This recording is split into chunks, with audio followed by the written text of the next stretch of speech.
වරක්නෙ තග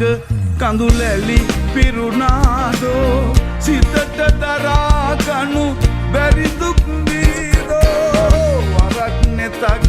කඳුලැලි පිරුණාදෝ සිතට දරාගනු බැරි දුක් වීදෝ දිවිය මොන තරම් සුන්දරද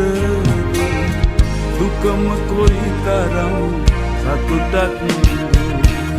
පෙරුම් පුරාගෙන ආසංසාරේ පැතුමද සුණු විසුණුම වැටුනේ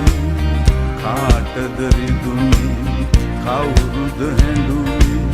දුම්රිය මොහොතක් නතර උනේ පෙරුම් පුරාගෙන ආසංසාරේ පැතුමද සුණු විසුණුම වැටුනේ කවුරුද හැඬුනේ දුම්රිය මොහොත